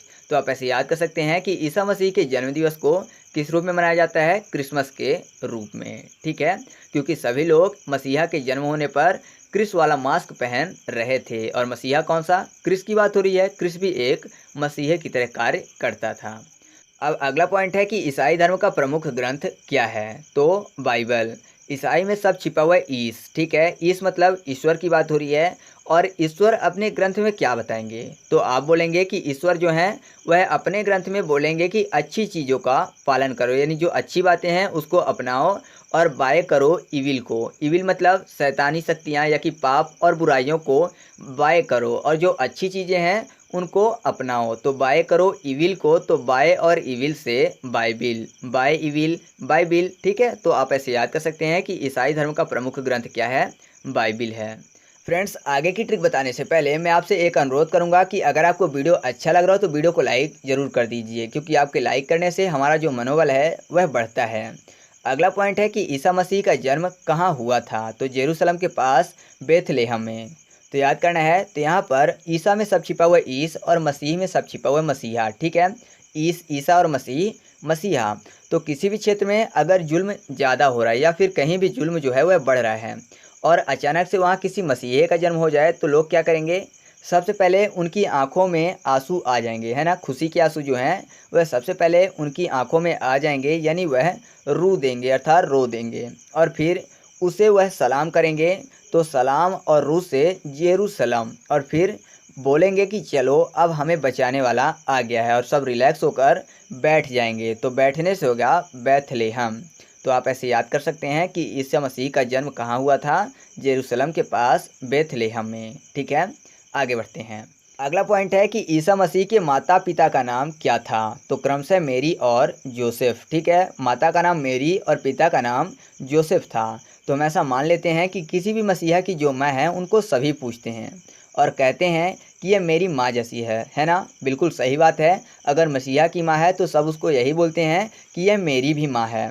और पिता की बात जब होती है तो मसीहा का पिता वही होता है जो उसे मसीहा वाला काम सिखाता है, यानी क्या बोलता है कि लोगों को सेफ या कि सुरक्षित रखो। ये चीज़ जो बच्चे को सिखाते हैं यानी मसीहा को सिखाता है, वही मसीहा का पिता है। तो सेफ करने की बात हो रही है, लोगों को सेफ करने को बता रहा है, तो सेफ से जोसेफ। तो आप ऐसे याद कर सकते हैं कि ईसा मसीह के माता व पिता का नाम क्या था? मेरी और जोसेफ। मेरी को याद करना आपके लिए और भी आसान हो जाएगा। अगर मैं आपसे पूछूं कि जब आप कभी भी क्रिसमस विश करते हो तो कैसे बोलते हो, तो आप बोलेंगे कि मैरी क्रिसमस बोलते हैं। तो मैरी शब्द जो है वह उनकी माँ के लिए ही है, ठीक है। तो आप ऐसे इसको याद कर सकते हो। अब अगला पॉइंट है कि ईसा मसीह के प्रथम 2 शिष्य कौन थे, तो एड्रूस और पीटर। तो याद करने के लिए ईसा में सब छिपा हुआ है, ईश या कि यीशु, ठीक है, यानी भगवान की बात हो रही है। ईश मतलब ईश्वर होता है। तो अगर कोई भी गुरु या कि शिष्य इंसान है, तो अगर कोई शिष्य है वह कुछ बदमाशी कर रहा है तो जाहिर सी बात है कि बच भी सकता है। क्यों? क्योंकि इंसान को सब कुछ पता नहीं होता। लेकिन मान लीजिए कि जो गुरु हैं वह कोई ईश्वर हों, तो ईश्वर को तो सब कुछ पता होता है। क्यों? क्योंकि ईश्वर सर्वज्ञ हैं, उनको सभी बातें पता होती हैं। तब जो शिष्य है बदमाशी करेगा तो उसको पिटाई का जो डर है वह बना रहेगा। क्यों? क्योंकि ईश्वर को सब कुछ पता है, तो पिटाई का जो डर है वह बना रहेगा। तो पिटाई से पीटर और डर से ड्रूस या फिर एड्रियूस, ठीक है, ड्रूस एड्रियूस। तो आप ऐसे याद कर सकते हैं कि ईसा मसीह के प्रथम 2 शिष्य कौन थे, पीटर और एड्रियूस। अगला पॉइंट है कि ईसा मसीह को सूली पर कब चढ़ाया गया था, तो 33 ईस्वी में। याद करना आसान है क्योंकि आपको पता है कि जब ईसा मसीह को सूली पर चढ़ाया गया था तो उनको बहुत यातनाएं दी गई थी। साथ ही जो खंभा था जिसमें उनको सूली में चढ़ाना था, वह खंभा भी उन्हें ही पहाड़ तक 3-3 कर ले जाना पड़ा था। 3-3 कर मतलब खींच कर उनको अकेले ही उस खंभे को पहाड़ तक ले जाने के लिए कहा गया था। तो उनको बहुत मेहनत लगी होगी। क्यों? क्योंकि खंभे को अकेले ही 3 रहे थे, 3-3 कर ले जा रहे थे। तो 3-3 से हो जाएगा 3-3 यानी 33। तो आप ऐसे याद कर सकते हैं कि ईसा मसीह को सूली पर कब चढ़ाया गया था, 33 ईस्वी में, ठीक है। अगला पॉइंट है कि ईसा मसीह को किस रोमन गवर्नर ने सूली पर चढ़ाया था, तो पोंटियस ने। याद करना है तो पोंटियस में 2 वर्ड लिखे हुए हैं, एक पॉइंट और दूसरा यस। मैं आपको बता दूं कि पॉइंट का एक मतलब होता है इशारा करना और यस मतलब हाँ, पॉइंट यस तो पोंटियस। तो जैसे फांसी में चढ़ाने से पहले कुछ इशारा करते हैं या फिर रुमाल को गिराते हैं, ऐसे ही कुछ हम लोग भी कल्पना कर लेते हैं कि ईसा मसीह को जब सूली पर चढ़ाया गया होगा तो पॉइंट किया गया होगा। पॉइंट मतलब इशारा किया गया होगा और यस बोला गया होगा, तभी उनको सूली पर चढ़ाया गया होगा। तो पॉइंट यस तो पोंटियस। तो आप ऐसे याद कर सकते हैं कि ईसा मसीह को किस रोमन गवर्नर ने सूली पर चढ़ाया था, पोंटियस ने। अगला पॉइंट है कि ईसाई धर्म का सबसे पवित्र चिन्ह क्या है, तो वह है क्रॉस। तो वैसे तो ये चीज़ सबको पता है, फिर भी मैं बता देता हूँ कि जब उनको सूली पे चढ़ाया गया था तो उनके जो हाथ थे वह बांध दिए गए थे, ठीक है। तो हाथ बांधने के लिए भी लकड़ी की ज़रूरत पड़ी थी। वैसे आज के टाइम पे जो हाथ है पीछे बांधे जाते हैं, तो लकड़ी की ज़रूरत पड़ी थी हाथ बांधने के लिए। खोल के उनके दोनों हाथ बांध दिए गए थे। तो जब हाथ बांधेंगे तो एक लकड़ी वो और जिसमें लटकाएंगे एक लकड़ी वो, मतलब एक लकड़ी वर्टिकल साइज में और एक हॉरिजेंटल साइज में, तो वह क्रॉस टाइप का निशान बन जाएगा। तो उस क्रॉस को पवित्र क्यों माना जाता है? क्योंकि उसमें पवित्र शरीर की जो पवित्र आत्मा थी वह अलग हुई थी। इस कारण से उस क्रॉस निशान को ही पवित्र माना जाता है। तो आप ऐसे याद रखिएगा। अगला पॉइंट है कि 12वीं शताब्दी में फ्रांस में तुलनात्मक रूप से अधिक ऊंचे व हल्के चर्चों के निर्माण हुए। वास्तुकला की यह शैली क्या कहलाती है, तो यह कहलाती है गोथिक शैली। याद करना है तो गोथिक में 2 वर्ड लिखे हुए हैं, एक गो और दूसरा थिक। गो का मतलब क्या होता है, जाना, और थिक का मतलब होता है मोटा, घना, ठोस या फिर भारी। तो यहाँ पर शब्द ही बोल रहा है कि गो थिक, यानी जो भारीपन है वो चला जाए। तो अगर भारीपन चला जाएगा तो क्या बचेगा, हल्कापन बचेगा, है ना। अगर किसी भी चीज़ से भारीपन चला जाता है तो जाहिर सी बात है कि हल्का वाला पार्ट बचेगा। तो हल्के से आप याद कर सकते हैं कि पहले ऊंचे व हल्के चर्चों के निर्माण होते थे, तो वह शैली कौन सी कहलाती थी, गोथिक शैली। क्योंकि गो हो जाता था थिक अर्थात भारीपन, तो बचता था हल्का वाला। अगला पॉइंट है कि ईसाई ईश्वर पिता, ईश्वर पुत्र और ईश्वर पवित्र आत्मा में विश्वास करते हैं, यह क्या कहलाता है, तो यह कहलाता है त्रितत्व। जैसे अन्य धर्म में 3 रत्न को त्रिरत्न या फिर 5 तत्व को पंच तत्व बोल देते हैं, वैसे ही इसमें 3 तत्व को त्रितत्व बोला जाता है। तो बिना पढ़े या कि बिना याद किए ही आप इसका उत्तर दे लेंगे, ठीक है, क्योंकि यहाँ पर 3 तत्वों की बात हो रही है, ठीक है। कौन कौन से, एक तो ईश्वर पिता, दूसरा ईश्वर पुत्र और ईश्वर पवित्र आत्मा। अब हम लोग बात कर लेते हैं पारसी धर्म से संबंधित प्रश्नों की। पारसी धर्म के पैगंबर कौन थे, तो जरथुष्ट। याद करना है तो हम ऐसी कल्पना कर लेते हैं कि कोई व्यक्ति है जो कि 7 समुद्र पार से पैगाम लाया है, क्योंकि पैगाम का मतलब संदेश होता है और पैगाम से पैगंबर और पार से पारसी। तो याद करने के लिए कर लेते हैं ऐसा। तो अगर कोई व्यक्ति 7 समुद्र पार से पैगाम लाएगा तो जाहिर सी बात है कि वह थक जाएगा, तो बोलेगा जरा थक गया हूँ, मुझे पानी देना। तो जरा थक से हो गया जराथुष्ट, ठीक है। तो आप ऐसे याद कर सकते हैं कि पारसी धर्म के पैगंबर कौन थे, जरथुष्ट। अगला पॉइंट है कि पारसियों का धार्मिक ग्रंथ क्या है जिसमें इनकी शिक्षाओं का संकलन है, तो वह ग्रंथ है जेंदा अवेस्ता। याद करना है तो पारसियों में सब छिपा हुआ है पार से, ठीक है। तो कल्पना करते हैं कोई व्यक्ति है जो कि समुद्र पार से आया है। अब कोई समुद्र पार करके क्यों आएगा? क्योंकि उसको वहाँ सताया जा रहा था, वह अपने मन का कार्य नहीं कर रहा है, तो किसी भी प्रकार से वह बच के आया है। तो वह क्या बोलेगा कि अब वह केवल धार्मिक कार्य ही करेगा। क्यों? क्योंकि उसकी ज़िंदगी किसी भी प्रकार से भगवान ने बचाई है, समुद्र पार करके वह किसी भी प्रकार से आया है। तो बोल रहा है कि केवल धार्मिक कार्य करेगा, ज़िंदगी को वेस्ट नहीं करेगा। तो ज़िंदगी से जिंदा और वेस्ट से अवेस्ता। तो आप ऐसे याद कर सकते हैं कि पारसियों का धार्मिक ग्रंथ क्या है, जिसमें इनकी शिक्षाओं का संकलन है, जिंदा अवेस्ता। अगला पॉइंट है कि पारसियों की मूल शिक्षा का सूत्र क्या है? तो वह है सद्विचार, सद्वचन और सद्कर्म। तो याद करने के लिए यहाँ पर पारसियों में सब छिपा हुआ है पारस, ठीक है। पारस पत्थर की बात कर लेते हैं, जो कि केवल लोहे को छू कर ही उसको सोना बना देता है। तो इसी तरह से इस धर्म की शिक्षाओं पर अमल करके कोई भी व्यक्ति सोने जैसा बहुमूल्य बन सकता है। ये शिक्षा क्या हो सकती है? जैसे कि अच्छा सोचो, अच्छा बोलो और अच्छा काम करो। तो सद्विचार, सद्वचन और सद्कर्म। तो आप इसे ऐसे याद कर सकते हैं। अब इस वीडियो का लास्ट पॉइंट है कि पारसी धर्म के अनुयायियों को क्या कहा जाता है और ये किस ईश्वर को मानते हैं? तो अनुयायियों को कहा जाता है अग्नि पूजक और ईश्वर हैं अहुर, ठीक है। सबसे पहला क्वेश्चन है कि मौर्य वंश की स्थापना किसने की? तो चंद्रगुप्त मौर्य ने। इतिहास में किसी भी शासक के नाम के साथ मौर्य लिखा हुआ नहीं मिलता सिवाय चंद्रगुप्त मौर्य के। यहाँ तक कि मौर्य वंश के सभी शासक जो हैं उनमें भी सिर्फ चंद्रगुप्त मौर्य के साथ ही मौर्य शब्द जुड़ा हुआ है, बाकी किसी भी नाम के साथ मौर्य शब्द नहीं जुड़ा है। तो जब भी आपसे यह प्रश्न पूछा जाएगा कि मौर्य वंश की स्थापना किसने की है, तो ना चाहते हुए भी आपको स्वतः ही चंद्रगुप्त मौर्य ही याद आएंगे, ठीक है। तो इसके लिए कोई भी ट्रिक आपको अलग से बताने की ज़रूरत नहीं है। तो मौर्य वंश की स्थापना किसने की है? चंद्रगुप्त मौर्य ने, ठीक है।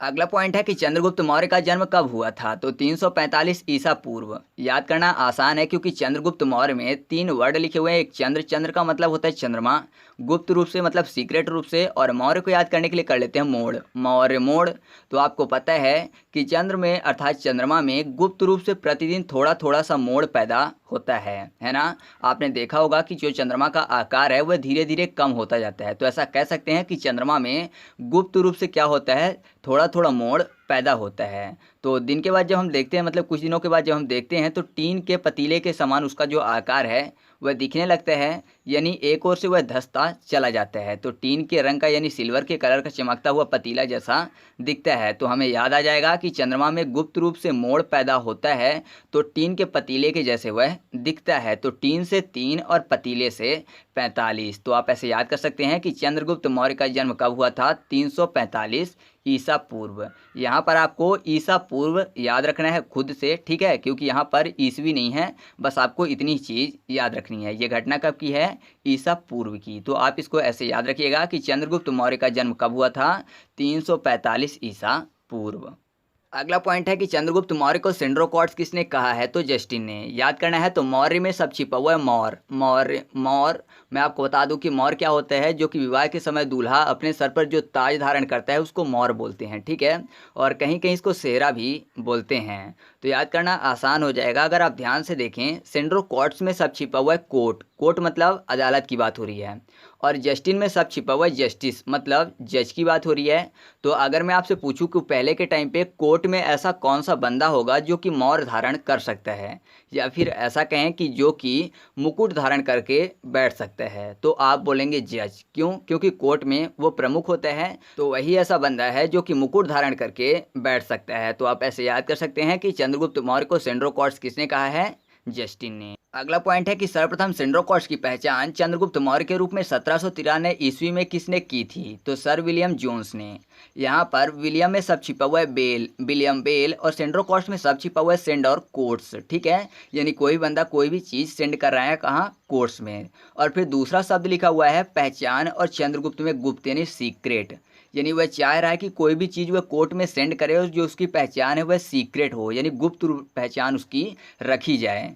तो याद करना आसान हो जाएगा, क्योंकि यहाँ पर आपको पता है कि अगर कोई भी व्यक्ति किसी व्यक्ति की बेल लेगा तो बेल लेने के बाद जो उसकी पहचान है वह कभी भी सीक्रेट नहीं हो सकती है ना। उसकी जो पहचान है वह ओपन हो जाएगी जब वह किसी व्यक्ति की बेल लेगा, और तब तक ओपन नहीं होगी जब तक वह गुप्त रूप से कोर्ट में कुछ सेंड करेगा। और जैसे ही उसने बेल ली तो उसकी पहचान ओपन हो गई। तो आप ऐसे याद कर सकते हैं कि सर्वप्रथम सेंट्रल कोर्ट्स की पहचान चंद्रगुप्त मौर्य के रूप में 1793 ईस्वी में किसने की थी? सर विलियम जोन्स ने। क्यों? क्योंकि जब बेल लिया तो बेल लेने के बाद जो भी चीज़ें उसने कोर्ट को सेंड की थी तो उसकी पहचान फिर हो गई, फिर पहचान गुप्त नहीं रह गई। ठीक है, आगे बढ़ते हैं। अब हमारे सामने अगला पॉइंट है कि मुद्रा राक्षस पुस्तक जिसमें चंद्रगुप्त मौर्य के लिए वृषल अर्थात निम्न कुल से उत्पन्न शब्द का प्रयोग किया गया है के लेखक कौन हैं? तो वह हैं विशाख दत्त। याद करना है तो मुद्रा राक्षस को याद करने के लिए कर लेते हैं मुद्रा को मुंह राक्षस। ठीक है, मुद्रा राक्षस, मुंह राक्षस, या फिर मुद्रा को राक्षस रूप से आप मान सकते हैं। तो जाहिर सी बात है कि अगर मुद्रा एक राक्षस होगी तो उसका जो मुंह होगा वो कैसा होगा? एक विशाल राक्षस की तरह बड़ा होगा।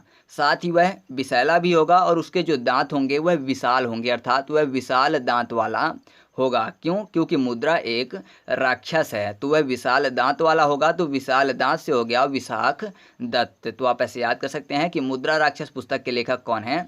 विशाख दत्त।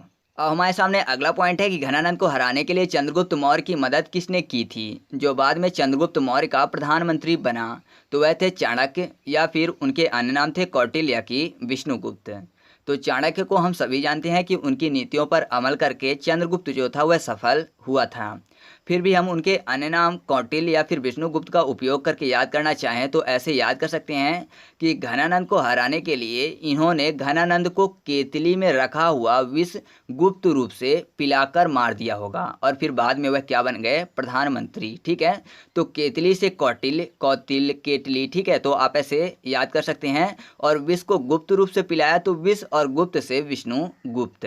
तो आप ऐसे याद रखिएगा कि घनानंद को हराने में चंद्रगुप्त मौर्य की मदद किसने की थी, जो कि बाद में चंद्रगुप्त मौर्य के प्रधानमंत्री बने? वह थे चाणक्य, जिनके अन्य नाम कौटिल्य या फिर विष्णुगुप्त हैं। ठीक है, अब अगला पॉइंट है कि चाणक्य या कौटिल्य या फिर विष्णुगुप्त द्वारा लिखित पुस्तक कौन सी है जिसका संबंध राजनीति से है? तो वह पुस्तक है अर्थशास्त्र। तो याद करने के लिए हम ऐसा मान लेते हैं कि चाणक्य ने पुस्तक लिखी थी और वह राजनीति से संबंधित थी, तो अवश्य ही उसमें यह बताया होगा कि राजनीति में जो काम नहीं होने वाला है वह भी अर्थ यानी धन, या फिर ऐसा कह सकते हैं कि पैसे खिलाकर करवाया जा सकता है। इस तरह वह पुस्तक अर्थशास्त्री होगी, क्योंकि अर्थ का मतलब क्या होता है? धन होता है। ठीक है, जिसमें यह बताया गया कि कब, कहाँ और कैसे घूस खिलाकर राजनीति करके खुद राजा बना जाता है। तो आप ऐसे याद कर सकते हैं कि चाणक्य या फिर कौटिल्य या फिर विष्णुगुप्त द्वारा लिखित पुस्तक कौन सी है जिसका संबंध राजनीति से है? वह पुस्तक है अर्थशास्त्र, क्योंकि उन्होंने लिखा था कि जो काम राजनीति से ना हो उसमें फिर घूस खिलाकर काम किया जाता है। तो आगे बढ़ते हैं। अब अगला पॉइंट है कि चंद्रगुप्त मगध की राजगद्दी पर कब बैठा था? तो वह बैठा था 322 ईसा पूर्व में। याद करना है तो चंद्रगुप्त को कर लेते हैं चंद्र गुम, अर्थात जो चांद है वह गुम हो गया, गायब हो गया। तो लोग पूछ रहे हैं कि चांद जो है वह अपनी राजगद्दी से गायब हो गया है तो उसकी जगह कौन बैठेगा? तो बहुत सारे लोग ये बोल रहे हैं कि चांद की जगह कोई बैटरी रख दो। ठीक है, यानी जो बैटरी है उसको रख दो, तो बैटरी से क्या होगा? वहाँ पे बल्ब जलेंगे तो जिससे चांद की तरह ना सही लेकिन थोड़ा बहुत उजाला हो जाएगा, और वह चांद के आने तक राजगद्दी को संभाल के रखेगा। तो बैटरी से 32 और 2, क्योंकि मैंने बोला कि बैटरी रख दो, तो 2 32 और 2 अर्थात 322। तो आप ऐसे याद कर सकते हैं कि चंद्रगुप्त मगध की राजगद्दी पर कब बैठा था? 322 ईसा पूर्व में। अब अगला पॉइंट हमारे सामने है कि चंद्रगुप्त मौर्य किस धर्म का अनुयायी था?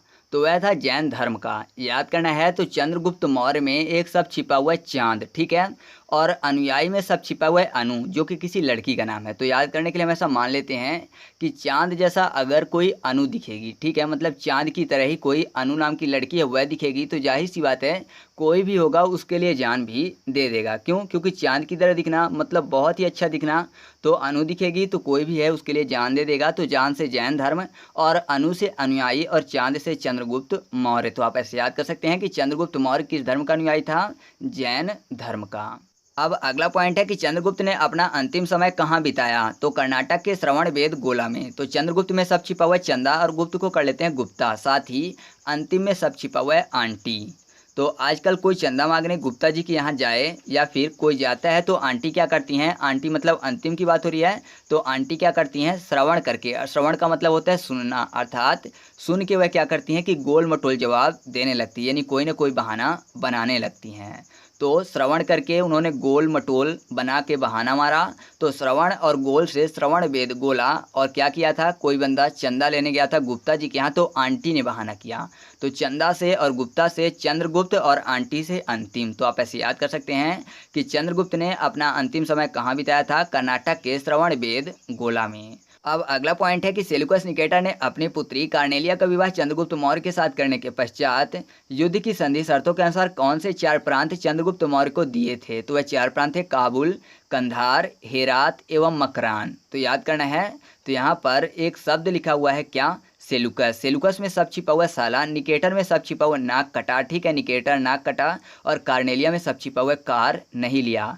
तो इन्हीं से हम लोग इस चीज़ को याद करेंगे। तो आप थोड़ा सा ध्यान से सुनिएगा। तो यहाँ पर ऐसा लग रहा है जैसे कि कोई बुराई करते हुए कह रहा है कि साले ने बेटी की शादी में नाक कटा दिया, ठीक है, नाक कटाने से निकेटर और साले से सेल्यूकस।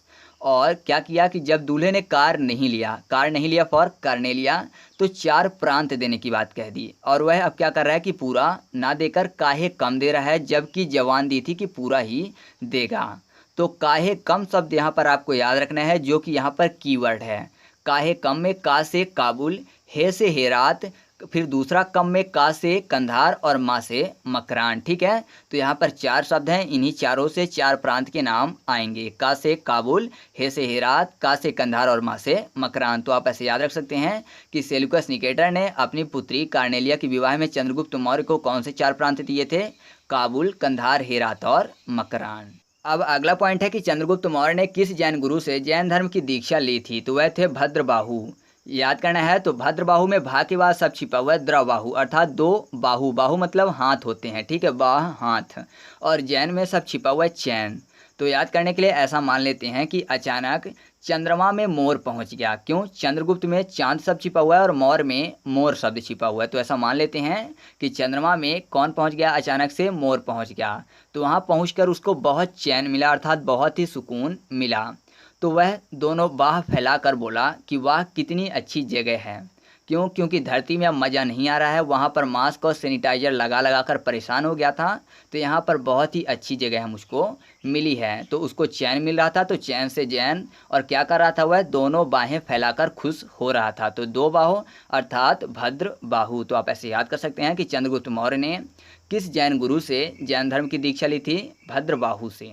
अब अगला पॉइंट है कि मेगास्थनीज किसका राजदूत था जो कि चंद्रगुप्त मौर्य के दरबार में रहता था। तो वह था सेल्यूकस निकेटर का। याद करना है। तो मेगास्थनीज में सब छिपा हुआ गस्त मतलब क्या होता है, जो कि बॉर्डर पर आर्मी करती है, ठीक है। चंद्रगुप्त में सब छिपा हुआ चांद, और गुप्त मतलब सीक्रेट।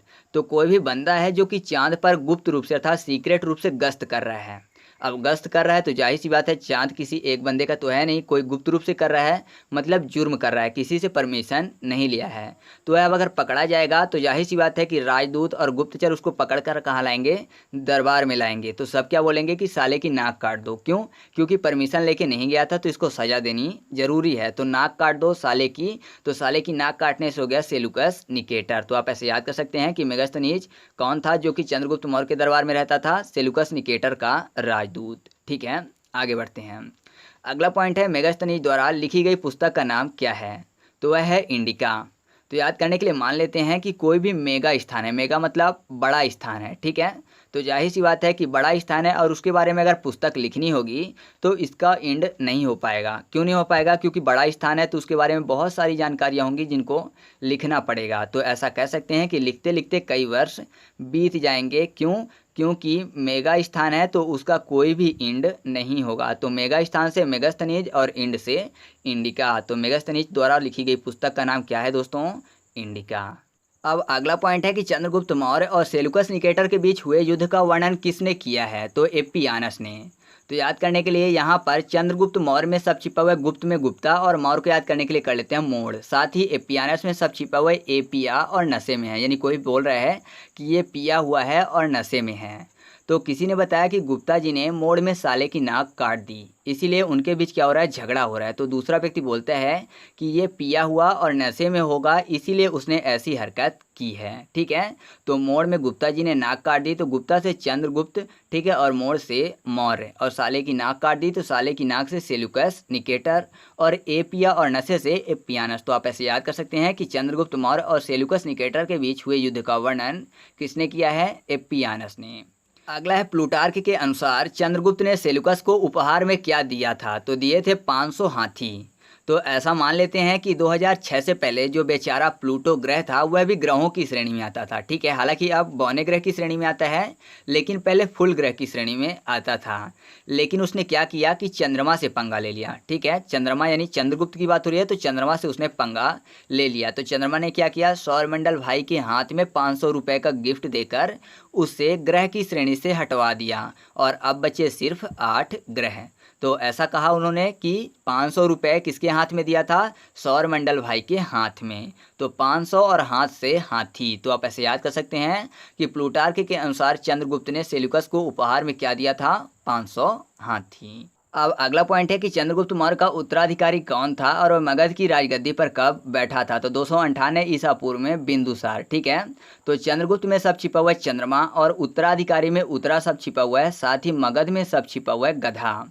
तो मान लेते हैं कि चंद्रमा से उतरे एक जानवर अर्थात गधे को किसी गद्दी पर बैठाया जा रहा है, तो क्या करना पड़ेगा, निश्चित रूप से उसे दोनों हाथ से पकड़कर बैठना पड़ेगा। ठीक है, तो दोनों हाथ में सब छिपा हुआ 2, 9 से 9, ठीक है, और हाथ से 8, 2, 9, 8 अर्थात 298 ईसा पूर्व। तो दोनों हाथ से पकड़कर बैठना पड़ेगा और उसके माथे में बिंदी यानी टीका लगाना पड़ेगा। क्यों, क्योंकि उसका राज तिलक हो रहा है और वह चाँद से उतरा है, इसलिए वह विशेष है और उसको गद्दी पर बैठाया जा रहा है। तो आप ऐसे याद कर सकते हैं कि चंद्रगुप्त मौर्य का उत्तराधिकारी कौन था और मगध की राजगद्दी पर कब बैठा था, तो वह था बिंदुसार, और बैठा था 298 ईस्वी में मगध की गद्दी पर। ठीक है, अब अगला पॉइंट है कि चंद्रगुप्त मौर्य की मृत्यु उपवास से हुई थी, यह कब और कहाँ हुई थी। तो यह 298 ईसा पूर्व में श्रवणबेलगोला में हुई थी। तो जब पिछली ट्रिक में हम लोगों ने याद किया था कि चंद्रगुप्त मौर्य का जो उत्तराधिकारी बिंदुसार था वह 298 ईसा पूर्व में गद्दी पर बैठा था। तो इससे हमको खुद ही पता चल जाता है कि 298 ईसा पूर्व में चंद्रगुप्त मौर्य की मृत्यु हो गई होगी, जिस कारण से उसकी राजगद्दी पर दूसरा अर्थात उसका उत्तराधिकारी बैठा। या फिर ऐसा कह सकते हैं कि जब चंद्रगुप्त मौर्य की मृत्यु हुई होगी तो जाहिर सी बात है कि दोनों हाथों से गोल गोल फूलों की बनी हुई माला पहनाई गई होगी। तो गोल से श्रवणबेलगोला और दोनों हाथ से 2, 9, 8। तो आप ऐसे याद कर सकते हैं कि चंद्रगुप्त मौर्य की मृत्यु उपवास से हुई थी। यह कब और कहाँ हुई थी, 298 ईसा पूर्व में श्रवणबेलगोला में। अगला पॉइंट है कि अमित्रघात यानी शत्रु विनाशक के नाम से कौन शासक जाना जाता है, तो वह है बिंदुसार। तो अमित्रघात में यहाँ पर अमित्र शब्द छिपा हुआ है। अमित्र मतलब जो कि मित्र नहीं है, अर्थात शत्रु, और विनाशक यानी नाश करने वाला है। तो शत्रु विनाशक मतलब जो कि शत्रुओं को मार मार कर उसका बैंड कर दे सर, वही क्या कहलाएगा, बिंदुसार। क्यों, क्योंकि बैंड सर में सब छिपा हुआ है बिंदुसार। तो आप ऐसे याद कर सकते हैं कि अमित्रघात या फिर शत्रु विनाशक के नाम से कौन शासक जाना जाता है, बिंदुसार। ठीक है, अब इस वीडियो का लास्ट पॉइंट है कि चंद्रगुप्त ने सेल्यूकस निकेटर को कब हराया था। तो हराया था 305 ईसा पूर्व में।